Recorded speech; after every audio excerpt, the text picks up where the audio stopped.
So, hello, Paul. Good to see you. Hi, Val. Good to see you. How are you? Not too bad, not too bad. So, thank you for agreeing to speak with me on this kind of, well, rather out there topic, if you will, space resources and space mining. And let me quickly say a few words. This is for our students, particularly in sustainable development. And well, let me introduce you to the students first. Paul Byrne is an associate professor in planetary sciences at North Carolina State University in the US. And Paul obtained his BA and PhD in geology at Trinity College. And this is where we first met. I was on the supervisor team, and I'm quite proud to look back, actually. So you've come a long way, Paul. And then you joined our Carnegie Institution in Washington, and you were a NASA messenger postdoctoral fellow there. And then you also held the postdoctoral position at the Lunar and Planetary Institution in Houston, Texas, if that's right. And then you joined North Carolina State in August 2015. And there you have a research group. You're leading the planetary research group there. And you have recently been promoted to associate professor in 2019. So good career. I'm really happy. So, and you were also named a NASA Early Career Fellow in 2015. And in 2018, you received the NASA Group Achievement Award as a member of the Messenger mission team. Is that right? That's right, yeah. Whoa. So, I mean, yeah, that's a quick introduction to Paul and his background. And you use remote sensing and imaging for topography and spectral, as well as geochemical data and gravity data on various planetary and other extraterrestrial bodies. And you've worked on Mars, Mercury, and I think recently also on Venus and the Moon. So you really have some experience in the topic, I would think. A little bit, yeah. Great, that sounds exactly right. So, fantastic. So, Paul, are you ready to answer some of my I'm ready to go, questions? Val. Let's do this. Great, super. So, well, you know, space mining has become a rather hot topic over the last little while. Some famous people are investing quite a lot of money into it. And, well, some other people say it's just science fiction, while, you know, people like Elon Musk, they put real dollars into the game. And I heard that some of these space mining companies have already gone bankrupt. Others are still going strong. So is it true that we can really do something there? Is it science or is it science fiction? What's your take on that? Right, okay, so right now it's science fiction, but then so was supersonic flight back in the 1940s.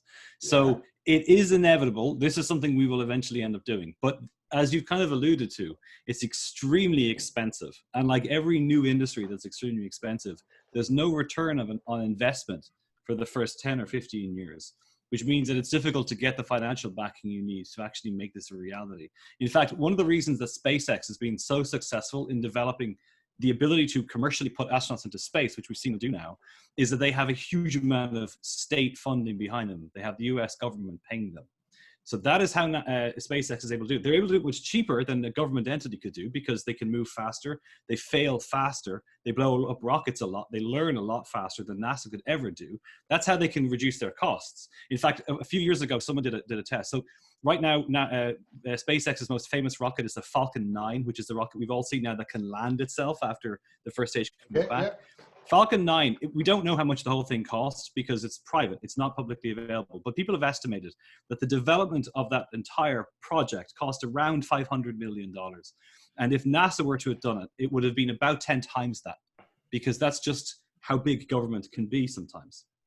So it means that space mining is possible, and it is absolutely going to be inevitable, as I think we're going to get to.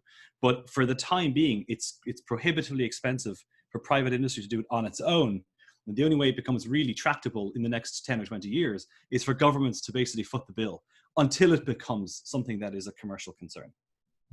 I see. Thank you very much. Yeah, no, this is my personal gut feeling as well, that it is something out there in the future, but it is quite a realistic prospect. It's a possibility that we must take very seriously. And you said 10, 20 years. Personally, I don't know, maybe I'm a bit more conservative in my estimate here. I would probably think more 50 years from now until we're really commercial on this, or maybe between 50 and 100, but I think it is inevitable. I kind of on the same page with you. So, well, it brings me to the next question on the list, which is, will we see tangible results in our lifetime, or is this all forward in the future? We kind of touched on that right now. I personally think in 100 years, we are actually, well, not we, you and I, but we as the mankind here on the planet, we will actually profit from space mining. Would you agree with that? Yeah, I think so too. I mean, the inevitable fact is that we are going to run out of metals. Now, we may have hundreds of years of iron left, but in terms of sort of the rare earth elements, for example, that we rely on for things like, you know, electric car batteries and even our phones, that stuff is becoming increasingly more difficult to find. It gets extremely expensive to mine. And it requires us to start thinking creatively as to where else we can get this material. Now, one possibility that folks have looked into is there is a lot of this stuff on the ocean floor, but getting there is extremely expensive. There's a lot of this stuff in things like near-Earth asteroids, but getting there is also really expensive. And I don't know if it's going to be more or less expensive to go to an airless body and pull it back, or go into the ocean floors. But we're going to have to go there sooner or later, because I don't think humanity is going to want to give up its mobile phones and its electric cars and all these other technological gizmos we have. So we are going to have to face with a reckoning in the relatively near term, 10 or 20 years, within a generation, as to where we go get that stuff. And the good news is there's an awful lot of it way out in space. We just have to go there.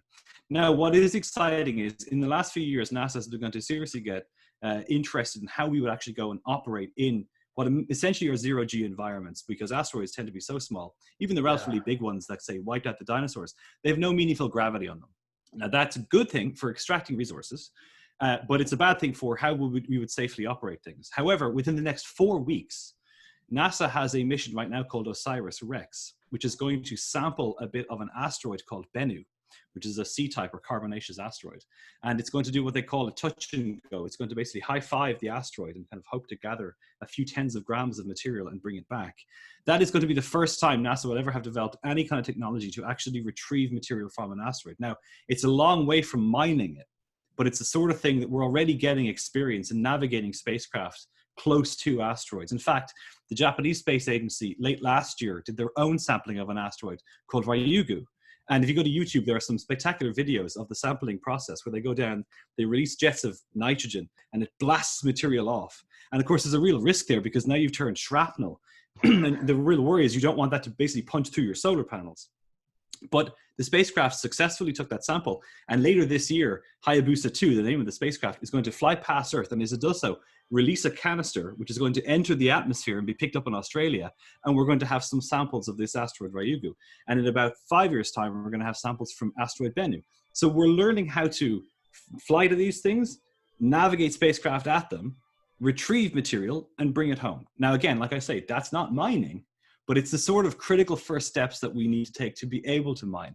So we're already beginning to see the kind of technology we need being developed to actually one day make this a reality. Wow, this is fascinating. I had no idea. I mean, this is quite a step further than I thought we were. This is great. Let me come back to one of the points you raised, and that is submarine mining. I'm currently involved in a project on exploring some submarine volcanoes for resources around the Canary Seamount province. I've been on some research cruise quite a while back, but we have recovered the samples now from the rock store, and we're looking at them. And there's a lot of encrusting manganese crusts that bring a lot of cobalt and manganese, obviously, and other things we need for batteries in particular. Electrifying the traffic will be an enormous thing. I mean, to electrify just the UK and Ireland will use up something like 70–80% of the world production in these elements right now. Right. So, and that's just two small countries at the edge of Europe, if you get my drift. So, but I see one problem here, and that's not in the list of questions, but let me quickly raise that if that's okay. And that is, submarine mining comes at a high price, and that is we will destroy some submarine ecosystems. Right. Because some of my samples, they have little coral fragments and things like that, or corals that have grown on the manganese crust, and that's a vivid reminder that there's life down there. And my experience from one of the recent eruptions in the Canaries, there was a submarine eruption in 2011, and a lot of the fish population died off because of the eruption. So if we mess around down there, I have an uneasy feeling about that. Obviously, if we're on some asteroid, there's less of a chance that we're disturbing any life forms there. I mean, what do you think? Is there any life out there? We have some tantalizing evidence that there might be some weird stuff out in different parts of the solar system, but asteroids is not it. I think that's my thinking as well. I think we're good. So my gut feeling would be that would be preferable than in destroying habitats for species on the ocean floor. So, absolutely, time will tell. So let's move on with our question, if that's okay. Yeah, you talked about asteroids, but I mean, my first gut reaction would be maybe near-Earth objects would be maybe something we will start with, simply because travel times are quite, serious. I mean, the moon is obviously something that's very close and we can reach. Do you think the moon has anything to kind of, deliver for us? Or some people argue it's just a lump of basalt, and there's certainly a lot of basalt here on the planet. So. That's true. That's true. Well, let me answer that question in two parts. So first, I want to talk very briefly, if I may. I'm going to share my screen here. Can you see my screen where I have a picture here? I can see your screen, yes. Okay, all right. So basically, these are known near-Earth asteroids as of about 2 years ago, 2.5 years ago. And what's telling here is you can kind of see that in the middle of this picture here, there's the sun, which is a little yellow dot. And then you'll see that there's a yellow ring, which is Mercury. Then there's a purple one. You can kind of see that's Venus. And then there's a cyan one, which is Earth. There's actually a red one beyond that, which is Mars. And then Jupiter is the very far. Yes, I can see them. I hope they will come through in the recording. But yes, I can see them. So, and I can send you these images if we need to. What is interesting is the little dots we see, and we see there are many of them. These are the known near-Earth asteroids. And a near-Earth asteroid or a near-Earth object is defined as an object that at some point in its orbit crosses the orbit of Earth. And these things represent both an absolutely existential threat to us and an opportunity. The good news is they are relatively close to us, and most of them rotate the same way we do. So getting there energetically isn't all that difficult, and we have the capability, we have the rocketry that would get us there. The threat they pose is, because they are Earth orbit crossing objects, there is a very, very low, but more than zero chance that one of them will eventually hit us.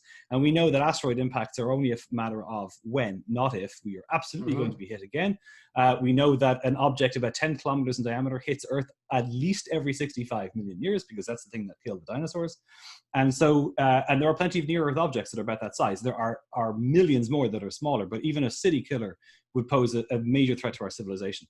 So one thing that the United States Congress has mandated NASA to do, for example, is to track all such Earth-crossing objects down to 140 meters in diameter. That's the current rule. Now, it's not finished yet, but that's the current rule. Eventually, that diameter number will be brought down again, because we want to see what's out there.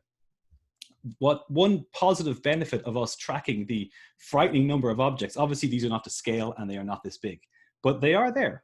The good news is, in our understanding of them, we are identifying those ones that might be promising for us to go and actually visit with spacecraft, for example, to take samples, or ultimately one day to actually mine. So we are learning about what's out there, and these objects, unlike Earth, have not undergone the process we call differentiation, which is a phenomenon that affects large planets, where when they're molten, all the heavy stuff sinks, which is why we call them rare earth elements, right? They're not rare in terms of the bulk volume of Earth. They're just extremely rare in the crust because they're heavy.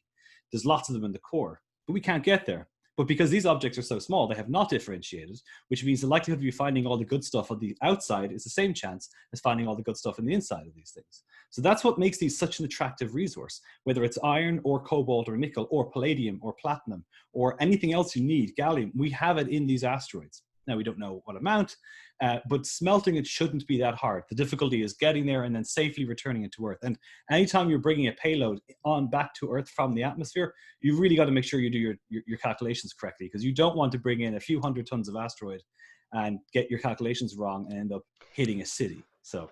Yes, that makes a lot of sense. And this was my thinking. I mean, my understanding is that lunar rocks have higher rare earth concentrations, and this might be an initial target, but I think asteroids, you will probably find that some of them are enriched in rare earth elements, others may be less so. You really want to get your target right, because some of the rare earths will be chemically well, not so reactive, and they may actually concentrate in some, well, in incompatible components. So they may be enriched in Earth, actually, in some pegmatites in the crust, and some others quite happily form bonds. So you want to be very sure about this. This is why my thinking was one could use the moon as a first test site to do high volume, low concentration mining. And there we could maybe also refine our technology in terms of going there and putting up a little camp, you know, a little mining camp and stuff like that. Absolutely. I think that's my gut feeling. But of course, the idea of snatching an asteroid is very exciting, actually.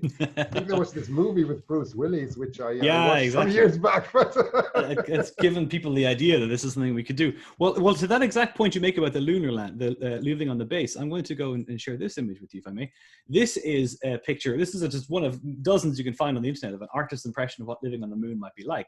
But critically, and you said this, one of the biggest advantages that lunar living gives us is learning to live off the land. So there's a big focus on what we call ISRU, or in situ resource utilization, when it comes to this sort of stuff. And you know, as you know, it's much cheaper in the long term to utilize the materials that are around where you are than have to bring them with you from Earth, let's say.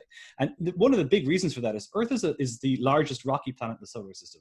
Its gravity well is substantial, and you have to put a lot of energy into whatever you need to bring out of Earth's gravity well. Whereas if you can go and you don't need to bring all that water or food or fuel with you, you can live off the land when it comes to operating on the moon. So one opportunity, like you said, is for us to go and say develop large volume, low concentration mining.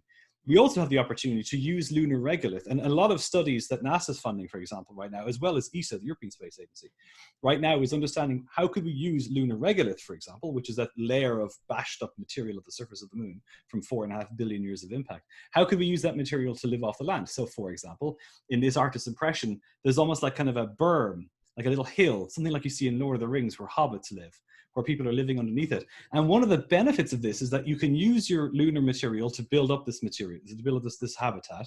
You live underground, and the serious advantage that that gives you is that you are then protected from radiation from the sun. Because, of course, the moon has no atmosphere. So if you are operating on the lunar day side, which is where you would need to be to see anything, you are at risk of sustaining potentially fatal radiation if you are out there for too long. The Apollo astronauts were there for a couple of days, that's fine. But if we are to live there for months or years, we need to be protected from that radiation. And living underground is an option we could do relatively inexpensively. So that's a sort of opportunity that the moon offers us that, say, an asteroid doesn't. And it's one of the reasons why I think any trip for us to the outer, to beyond Earth into the solar system has to stop off at the moon. Absolutely. I see. Now that makes sense. And yes, it also makes a lot of sense that we can't really bring a lot of building material to our space stations there. We will have to use local resources. I mean, clogging up our spacecrafts with, rock to build, that would be a bit, not very economical, I would think. No. So, and I think the regolith on the moon might be actually very good material for making a good concrete, even if you have the right components to mix it in. And we would have to bring the metal piping and things like that in order to get the pipe into our little hill there that you showed and things like that. But that's not that we have to bring all the material. Great. Let's move on with the question, if that's okay. And we've partly touched on this, but well, let's be systematic, at least let's try. We know that Inuit and Egyptians, for instance, they have actually started to harvest meteorite, fallen iron meteorites that they picked up in the desert, whether this is a cold or warm desert, but there they stick out. And they are horribly hard to work with. And mainly the Egyptians and the Inuit have worked it by cold metal working.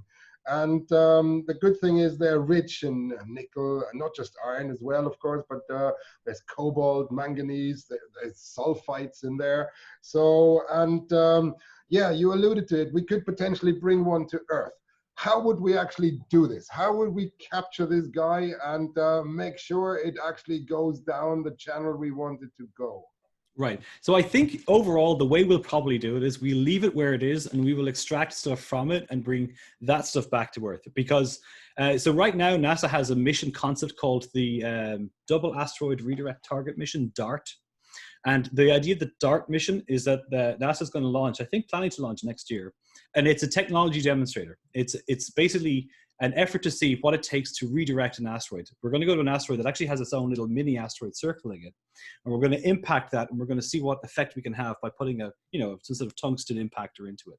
And it'll teach us about how do we redirect asteroids that we identify being potentially a threat. And one of the things we'll learn from it is what kinds of asteroids can we reliably impact and push out of the way, because that will have bearing then on which asteroids can we safely land on or extract material from. As you know, we have iron-rich meteorites, we also have stony meteorites. Yes. And we think a lot of the stony meteorites and the stony asteroids are often very poorly aggregated together, that they will come apart quite regularly, quite easily, and they also have large void space in them. That is definitely not something we want to go near, because we cannot guarantee that we will not disrupt it when we get there and potentially risk making a hazard. So like you said earlier, we have to be very sure of where we're going. We need to make sure, for example, that we know how to safely operate at that asteroid, as well as that it will give us the kinds of stuff we're looking for. So that's part of the sort of survey phase we'll need to do. Rather than bringing it back to Earth, which might be too energetically expensive because of the chemical rockets we have right now, it may be better, and we don't know, but it may be better to go and mine stuff on the surface and then bring that back as some kind of raw material, as powder or as ingots of metal, or however the actual fabrication process would work, and then deliver that. Now, here's the big question. It's not clear yet, and we won't know for, I suspect, many years, longer than I think the near-term horizon of, say, 15 years for this to start to be demonstrated commercially. You alluded to 50 to 100 years maybe for this to be a commercially viable thing. That's probably how long it will take. So we may not know for a quite while more to come. Will it be cheaper to take this stuff from asteroids and land it on Earth? Somehow we know how to return stuff to Earth, either in a vehicle that, like the space shuttle, that might land, or in a package that we can send down with parachutes. We know how to do that. We've been doing that for 60 years.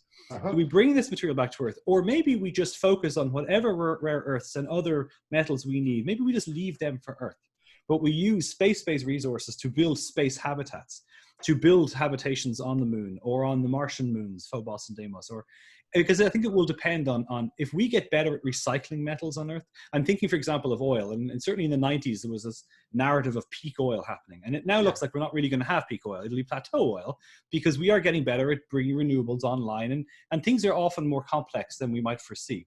So it may be that we'll get better at recycling rare earth metals and other metals we need. We'll get better at extracting it. We'll have new places we haven't thought of. Maybe we won't need asteroids to meet all of our demand on Earth, but maybe it'll be some, and maybe some of the rest of it will help us actually build habitats in space. I don't think we're going to know which way it'll go for another few tens of years until we see companies meaningfully try to get this working. Yes, I see. There's one more aspect, actually. Let me add this to your points, with which I all agree. And that is that chances that we will also get better at building things here. Our technology will get better. So we might be able to develop batteries that don't quite need so much cobalt and manganese and lithium. So I believe humans are rather resourceful and inventive. So I think there could be technological jumps, particularly when we are pushed. Then humans get horribly inventive. So yes, hopefully we have to. If you have to, you know. So yeah, so that makes a lot of sense.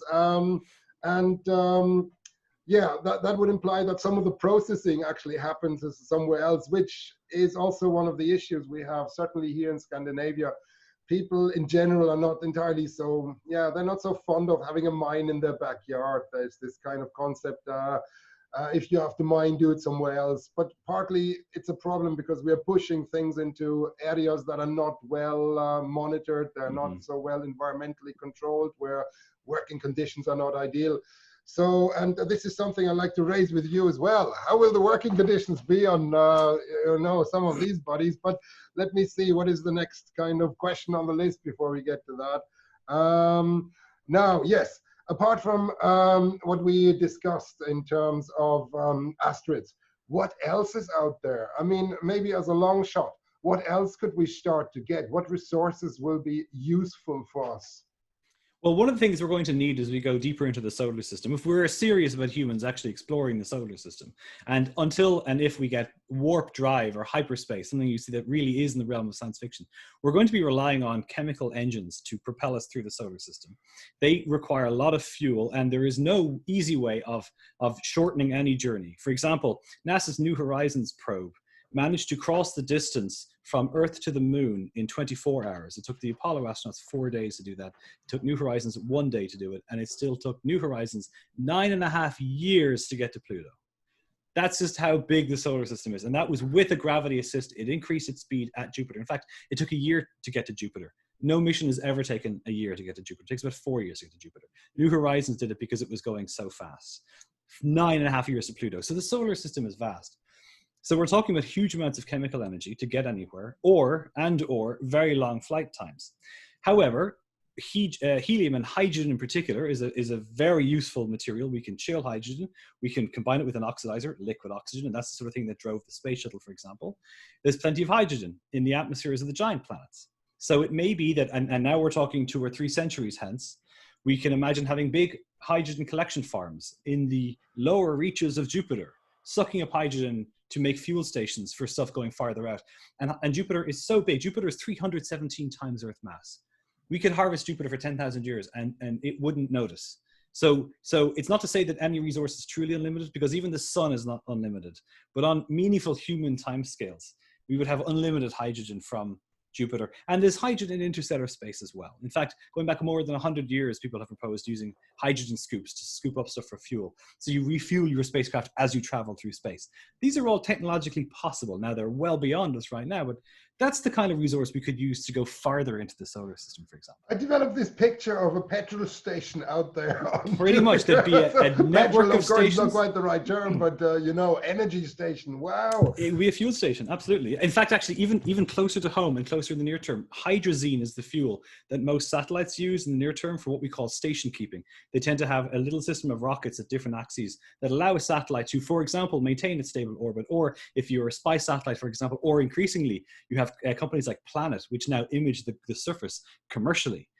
They have the little hydrazine rockets that allow the spacecraft to tilt and to change the view of the look angle of the camera. One of the big issues we have, we could talk for hours on this. One of the big issues we have is the risk of space junk. And if you or your students have ever seen the film Gravity with Sandra Bullock, we know what's depicted in that movie is called a Kessler syndrome. And it is a real thing. It hasn't happened yet, thankfully, but it is a real risk. And it's a risk that if one thing explodes, it can set off chain reactions that will destroy other satellites. One of the big issues we have right now is it's very hard to get something down once it's up there. And for the last 50 years or so, there has been no nationally or even internationally mandated requirement. That's changing now. It's beginning to change now. As you say, humans are inventive when they come across a problem. That now satellite providers have to have a plan for how they will deorbit or otherwise safe their spacecraft once it runs out of fuel, which means there are now companies developing the technology to refuel satellites on orbit. Now, it hasn't been shown work, but we're getting there. Earlier this summer, a spacecraft flew up behind another spacecraft within 5 or 6 meters at about an altitude of 40,000 kilometers. I mean, that's pretty accurate navigation. Now, it didn't make contact with the spacecraft, but the next step will be to actually go and refuel a spacecraft with hydrazine that it was never designed for in-space refueling. That kind of technology, refueling spacecraft, it's all one of the many steps we'll need to come together to be able to develop this technology. So we actually might look for petrol stations in low Earth orbit sooner than we'll have one at Jupiter. But all of this is us learning how to navigate spacecraft and obtain resources in space, which is kind of cool. It is. I mean, we had to learn how to kind of refuel in-flight aircrafts on planet Earth. So I mean, exactly. This is not completely out there. I think it's an interesting thought. Now, there's other resources I've been kind of getting hints about, diamonds and things like that. I mean, what's the story there? Is there a multitude of diamond mines potentially out there? So the good news is that there is some fantastic stuff out there. The bad news is we will never be able to access it, and I'll tell you why. Oh, I see. Oh my God. So let me share this screen with you again, if I may. Sure, this is an artist's impression of what may be the current physical conditions inside planet Neptune. So Neptune and Uranus are 2 of what we call ice giants in the solar system. We call them, they're giant planets like Saturn and Jupiter, meaning they're much, much larger. Neptune is about 15 Earth masses. We know very little about these worlds because we've only visited them one time. NASA's Voyager 2 spacecraft flew past these, Uranus and Neptune, in 86 and 89, respectively.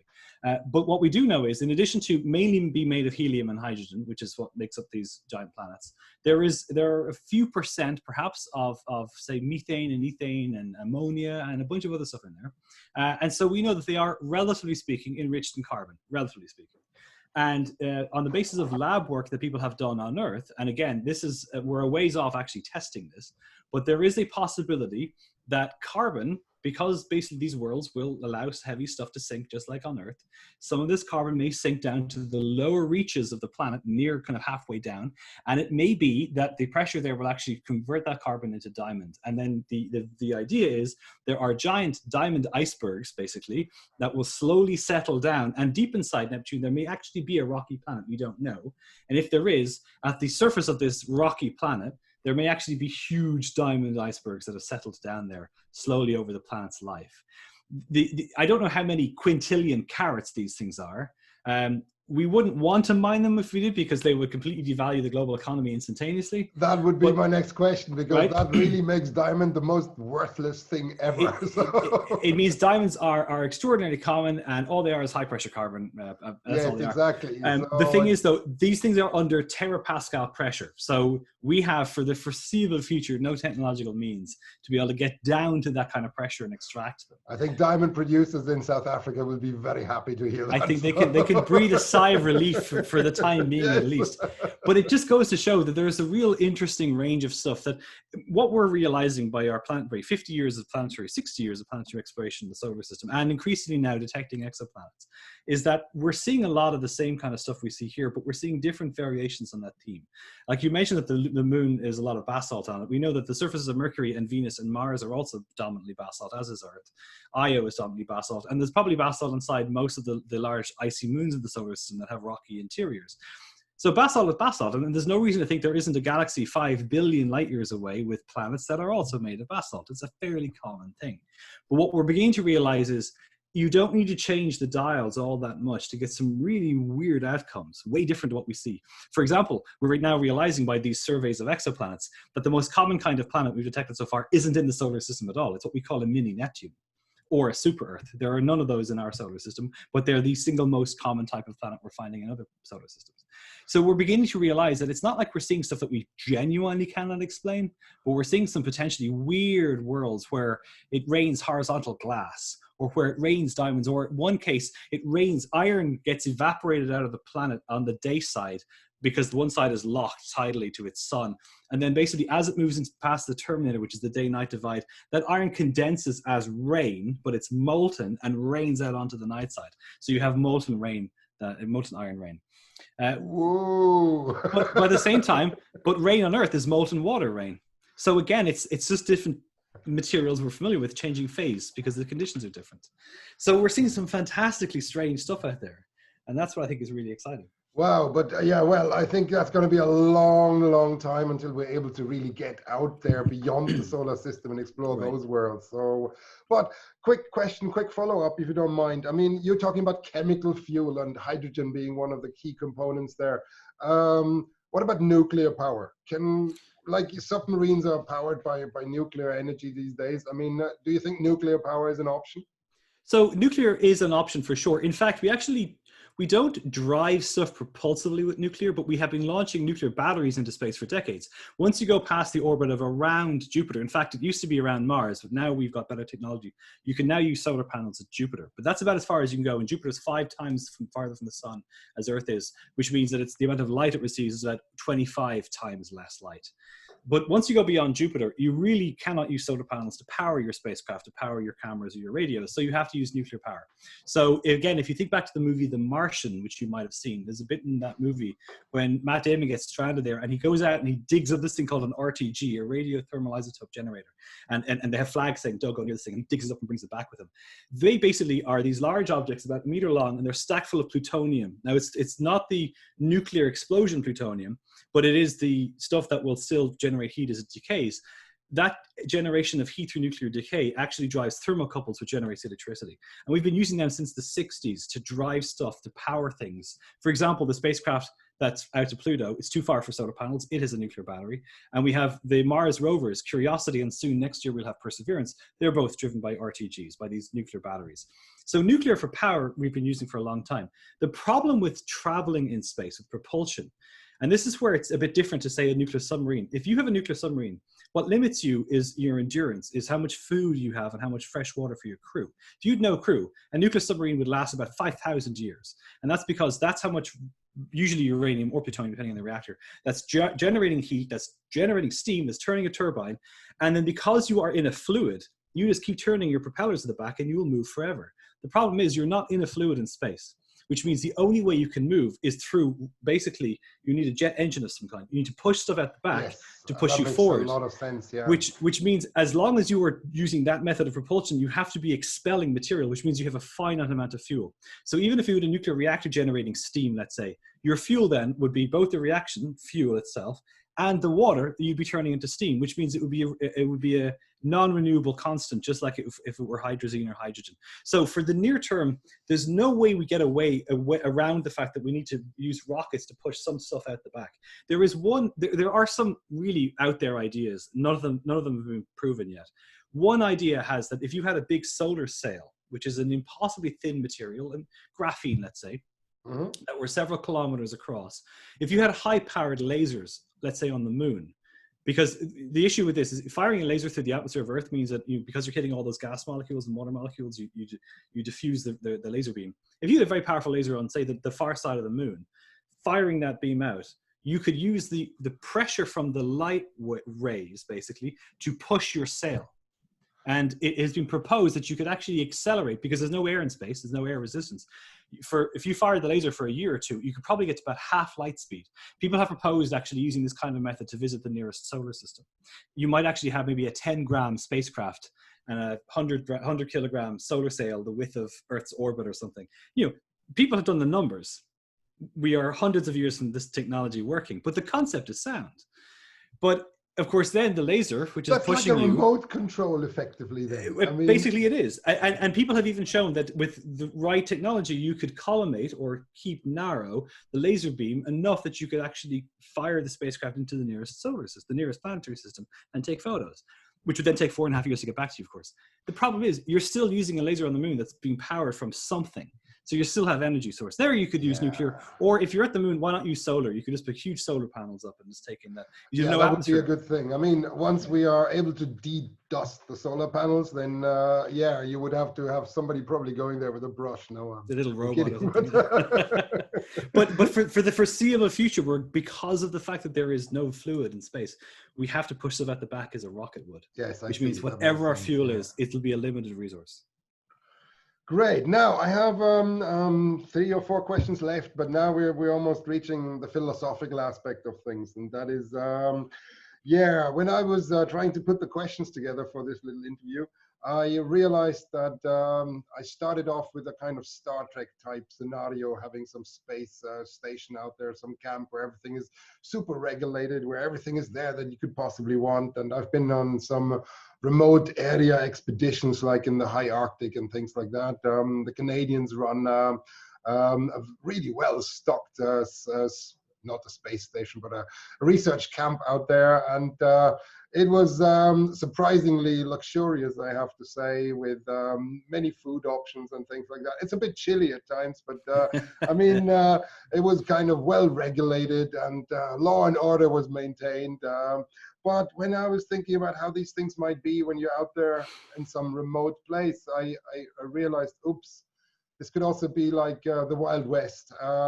This could also be that knowing human nature, we're not always nice, then I could see that we could have something like Australia, like a prison colony or things like that. Depends on who's going to be in charge in 100 years' time, or which country is having claims on what area, what body, what world. I don't know. I suddenly got a little bit cold feet in the sense that, you could be banned out there and you might never return. And this is quite tricky. What's your feeling? I mean, from looking at history and human nature, how does it look to you? Yeah, I think our record is against us insofar as what's happened so far. Yeah, no, this is a really important thing, and right now there is a discussion, for example, in the planetary community, where a lot of people, I think correctly, are pushing back on words like colonizing Mars, because it has that connotation of it's certainly in the United States, the narrative, it was never true, but the narrative that emerged in the 1900s, for example, or even in the 1800s, was this concept of manifest destiny, which is what the people who were taking over land from the Native Americans used to justify that it was a divine right of theirs to take over this land. Of course, that's not true. But that sort of mentality is easy to think. And we have, through tens of thousands of years of human behavior, we know if people say, that's a bit of land I'd like, I don't really care who's there, I'm going to take it if I have the power to. I think it's really important for us to make sure we do not allow that mentality to go with us. So you were saying earlier why a good reason to do asteroids and not mine the seafloor is that we don't risk damaging ecologies on asteroids. And that's correct. We should leave the seafloor alone. There are all kinds of issues we're facing about how do we, even the word settle can sometimes have negative connotations, but if we go with the right attitude from the beginning, that we are not colonizing, we are not dominating, we are not here to own, we're here to learn how to live holistically, the way ancient humans did. Ancient humans did not go beyond their means. They did not use all their resources quickly because they would go extinct. Human beings right now are not very good at shepherding their resources on Earth. And we're realizing now these problems, and we're struggling to come up with technological solutions to address them. We have the opportunity, going into space and going to the moon and to asteroids and other places, of trying to apply the lessons we have painfully been learning, particularly over the last 30 years, to make sure that we're not going to go do something stupid like gobble up all the resources quickly. And then anytime resources are scarce, you have conflict. And that's what leads to Wild West mentalities and to conflict and war. If we have the ability to, say, for example, work as a group, as an international group, and there's an international mandate to do this in a thoughtful, considered way, then I think we'll be in a good, and I think we have the best chance we've ever had as humans to do things that way. But like you say, if we don't, if we, for example, allow commercial entities unfettered access to space. In fact, one of the ways we're seeing a problem with this in the near term right now is, you may have heard that SpaceX is launching this fleet, a mega constellation of satellites they call Starlink. And the idea of Starlink is that basically they want to be able to, the notional goal is noble. They want to deliver internet to people who don't have, for whom it's too hard to get cell towers out there or fiber optic cables. The problem with Starlink is that for Starlink to work, these are small satellites about maybe this big with a solar panel. They are bright, and they launch about 60 at a time, and their goal is to have 60,000 of these things operating by the time they're finished. Amazon and OneWeb and a few other consortia have now received permission to launch mega constellations of their own. Now, the good news is it means that you would have 5G or 6G anywhere on Earth at any time. Wouldn't that be great? You're in the middle of the Pacific, you're shipwrecked, you just get your phone and you relay in your coordinates and you go on Instagram while you wait to be rescued. Okay, so there's some benefits to having this kind of technology. The problem is the Starlink, and there's only about a few hundred of them so far, they are quite bright, and at sunset or sunrise, they reflect a lot of sunlight. And if you go online and Google Starlink images, you will see these beautiful photography. People do night sky photography, and there are dozens of lines through those images. And when astronomers are doing long-term, long exposure images to, say, image near-Earth asteroids, for example, there are these lines through their images, because these Starlink satellites are not regulated by any national or international agency. They are very bright. Elon Musk has said they are going to make the next generations darker. They're going to paint them black so they won't reflect sunlight, which would go some way to resolving the issue, because there's no international agency saying, no, actually, this is a terrible idea. We are at genuine risk of losing the night sky that our species has had from the beginning, because if this is left unchecked, a kid born in 20 or 30 years' time will never not know a night sky, no matter where, no matter how dark it is and where in the world you go to a desert, all you will see will be stars moving. Because there will be thousands of small, commercially, privately owned satellites up there. I had no idea about this potential aspect. Oh my God. That's quite disconcerting, actually. Yes, it really is. And it's a kind of illustrative problem that if we don't get out in front and say, hang on a second, no. You were saying, this idea of futuristic sci-fi utopias, that it's well regulated. That really matters, that everyone agrees what the playing field is, so it's level for everybody. If we allow companies to just go and start doing this, and we don't have a large regulatory framework, either nationally or internationally, for this to work, then there's a risk that it will become exactly like the Wild West was, a free-for-all. And we really want to avoid that. Yes, and there's the other side. Let me just add to that, and that is, I tried to allude to this. We don't quite know who's going to be in charge, who's going to be the main powers in the future. You might find that the world could take a nosedive for the worse, and you could find that some new empire might emerge that we're not even aware of right now. And then, yeah, there could be prison labor and all that kind of thing out there. And you might be sent there for doing something wrong here. And yeah, like in Australia, basically with no chance to ever return because it's going to be too long, too expensive. And yeah, let's just hope we're learning from our past because yeah, we can do better. I believe certainly that we as human species need to kind of look at where we come from and where we want to go because yeah, I also agree with you. This is a big chance, a big opportunity to learn from this, but I just hope we are able to. Now, one or two last questions, if you don't mind, and that is once we're really out there harvesting resources, we've done the fuel thing. I mean, one of the questions here was fuel, so we've done this. But don't you think that we also are at risk of bringing a lot of resources back to literally the first world, then, i.e., planet Earth? And that we don't really care too much about what's happening out there. People are quite happy to see cobalt being mined in Congo, and nobody really cares that there's child labor and environmental pollution and things like that, as long as you have your smartphone and your, you know, fancy kind of things, technologies. So isn't the human spirit also at risk of ignoring these things you can't see, out of sight, out of mind, kind of? And of course, we might be building up super kind of luxurious entities here on planet Earth, but it might be at a cost of destroying some of these bodies. How do you feel about that? So I think a really important thing is for us to be mindful, we being humanity, as to what it is we want to get out of space exploration. There's an argument that I largely agree with, that over very long timescales, we should be considering moving humans off-world, or at least some of us off-world, to be a multiplanetary species. But I think what our stewardship, or lack thereof, of Earth for the last 100 years, and particularly since really the Industrial Revolution, but in the 20th century in particular, is that, like we've been saying, we have done a very poor job of marshalling our resources in a sustainable way. So I'm hoping, like we said a few minutes ago, that if we are mindful of how we step out into the cosmos in an international, collegial, sustainable way, that we can use that same mentality to actually go and make sure that we are using resources in space. We're always going to need resources. I think that in and of itself is not necessarily unethical or immoral. It's how we use them is what matters. So for example, this is not quite the same thing, but it's on that same idea. There is a concept we have in planetary science called planetary protection. And planetary protection holds that, for example, if we want to go and understand the moons of Jupiter or Saturn, where for a variety of reasons, and this is a whole other conversation, there may be life, or at least there may be habitable conditions, to make sure we never run the risk of potentially contaminating that life, when we are done with our spacecraft at Jupiter and Saturn, we crash them into those big planets. We don't leave them to just tumble through space once their fuel is exhausted, because even in 100 years, their risk exists. They might crash onto Europa or crash onto Titan.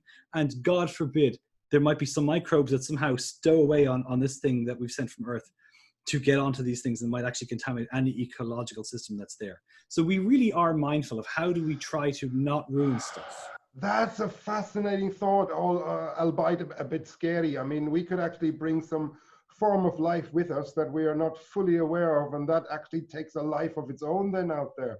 Of course, I mean, space has endless time. Oh my God, I hadn't actually thought about this. Well, I will say, there is one bit of good news. So first off, when people ask me, is there life on Mars? I say that definitively there is life on Mars. Absolutely there is. It's the remnant bits of microbes on the rovers. No matter how we try and clean them, it's there. The good news is, for example, certainly in the near Martian environment, the UV radiation is extremely high and the soil is full of perchlorates. So there's a good chance, pretty good chance we haven't contaminated Mars. But then there's what we call, that's called forward contamination. And then there's a concept called back contamination, which is, you may have known, there's a movie from the 60s called the Andromeda Strain. And it's this sci-fi movie where... No, I haven't seen that. But well, it's probably, yeah, it's maybe not one to watch late at night on your own, but the idea holds that some weird microbe comes from space and turns out that it's really bad and it risks, threatening Earth. And Michael Crichton wrote it in the middle of the Cold War, and it kind of conveyed the worry we had. It was written before the Apollo program. And in fact, after Apollo 11 and Apollo 12 teams came back, they were quarantined for 2 weeks because it wasn't known for sure. Even though we thought the moon was lifeless before they ever got there, we didn't know for sure. Now, eventually they stopped doing the quarantining for the Apollo astronauts by the time Apollo 15 came around, because it was clear they weren't bringing anything back, but we didn't know for sure, and we didn't want to take the chance. Yes. A study came out last year for NASA, done by the National Academies of Science over here in the US, in which the idea of planetary protection was revisited, because we are now going to start having humans on the moon, probably much more, and we may soon, in the next 20 or 30 years, soon being a relative term, have humans on Mars. So we're talking about planetary protection. It turns out that over the lifetime of the solar system, many millions of tons of Mars has landed on Earth. And lots of Earth has landed on Mars, and bits of Venus are on Earth, and bits of Earth are on Venus, and bits of Mercury on Earth, and bits of Earth are on Mercury, and bits of Venus are on Mercury. So it turns out that stuff gets transferred, not much over the lifetime of the solar system, but enough that the likelihood of us bringing anything back is extremely low compared to the amount of stuff that comes naturally. And if it hasn't already wiped out everything on Earth, then we're probably fine. So I don't think we need to worry as much as we might have had to. Well, but we also don't want to take risks. Oh my God, you got me worried there for a second. Great, we're coming to the end, and we kind of touched on the next question, the second last question, and that is, how will economy change on planet Earth? But I think the answer is relatively simple. Once we can increase abundance of certain things, then prices should fall. And that might wreak havoc for some companies that are currently quite dominant. Well, I think that's the nature of the games. Like all our systems, they come and go, and new systems spring up. And would that be a right assessment, or do you feel you want to qualify this a little? No, I think that's exactly right. I think the businesses that will be, even assuming we have something like the kind of unfettered capitalism we have right now, which turns out is really not benefiting very many, except for the ultra rich. And I think more and more people are becoming aware of this issue. I assume our economy will look quite different in 100 years. I'm hoping it does. I'm hoping it's more egalitarian. I'm hoping that we have fewer issues with crunches of resources. I think water, for example, is going to be a major issue we have to be mindful of in the next 100 years in terms of access to clean water, particularly with climate change. And that will be an issue on space stations as well. So absolutely, actually, yes. We might think of water kind of having to be transported in a way. So in fact, that's exactly right. Yeah, water is going to be a very, very important resource. And of course, the thing about water is too that you can split water with hydrolysis into oxygen and hydrogen, which means you can also breathe it, and then you can combine it into fuel. Which is why, in fact, right now NASA has a bunch of commercial contracts under development. They've not flown yet, but we're hoping to see that next year, to actually go and use commercially designed spacecraft to look for water on the moon. Now, water doesn't exist in a liquid form on the moon, but it probably exists in hydroxyl groups on the moon. Yes. And it may be that one of the things we're going to try and figure out technologically is, how do we take lunar regolith, process it somehow through smelting or heating somehow to actually liberate that water, so that we don't have to bring water to Earth from Earth to the moon. We can actually use the water that's locked into the lunar soil for things like drinking and water and breathing and electricity. So that's the sort of exactly the kind of resource that we have to be very careful of, to make sure that we're not going to unreasonably waste it or use it. So it's exactly the kind of thing we're water is certainly an issue. I mean, well, we have places on planet Earth that get water by ship at the moment. I mean, we know that some of our tourist areas, like in the Canaries, they're drying out. The water levels are falling. We have to bring in water. We have to import water. It's hugely expensive and a bit crazy, to be honest. Yeah. But no, this is a serious issue. Great, we're running out of time, so let me come to my very last question, and a quick one, if you don't mind. But what do you think, personally now, is the most exciting thing out there that, that humans can gain from space exploration? I think, for me, the most interesting thing is right now exoplanets, extrasolar planets, those that orbit other stars. One of our foundational questions that have driven human beings, I think, really from forever, is, are we alone? And exoplanetary science offers us the potential to be able to answer that question. And I'm not talking about finding microbes in the solar system. You may have seen, for example, that last week there was the announcement of detection of a biologically important gas, phosphine, in the atmosphere of Venus. That suddenly is changing everything we might have thought about Venus, and it's going to, I'm hoping, motivate new studies. But in terms of actually potentially there being life that we could relate to, even if we can't contact them, but people, if, for example, in the next 50 years, with the kinds of telescopes we're talking about developing, we would see, for example, the lights of cities on the night side of a planet the size of Earth, 30 light years away, for example. That's the kind of thing we have the potential to discover in the next 50 or 60 years. That, for me, is the single most exciting thing we could do. So because you're it thinking would about answer light that question. signals to some other civilizations out there. So. Once we see them, we can, well, then we can point a big radio dish and say, hey, how are you? And be relatively assured they're not going to come attack us because, you know, light years are a long way away. Far away. Which is, we are probably never going to have, unless there's some technology we can't even begin to conceive of yet. We probably will never be cruising the cosmos like you see in science fiction. Maybe at best we have huge ships full of fetuses or you know, embryos that travel for thousands of years and then robots do all the work, maybe. But I don't think we're going to have starships like in movies. Space is simply too vast and the energies involved are too great. But even knowing there are other peoples like us, or maybe not like us at all, but other peoples on other worlds, even if we can never communicate with them, or it takes 200 years to get a signal to them, that would still, I think, make us feel a little less alone. And I think that's a really important thing for us to keep doing. That's certainly exciting. I agree with you. Paul, it's been great chatting with you about this. My pleasure. I enjoyed it. Really fascinating. Yes, so did I. So thank you for that. We have to close shop now. So hopefully there will be loads of questions from the students. And maybe we can do another follow-up in a little while. Yeah, I'd be happy to.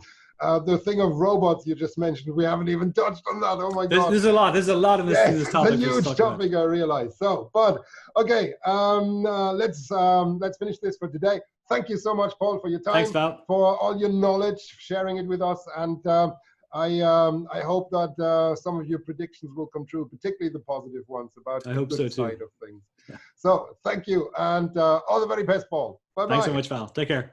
Good luck.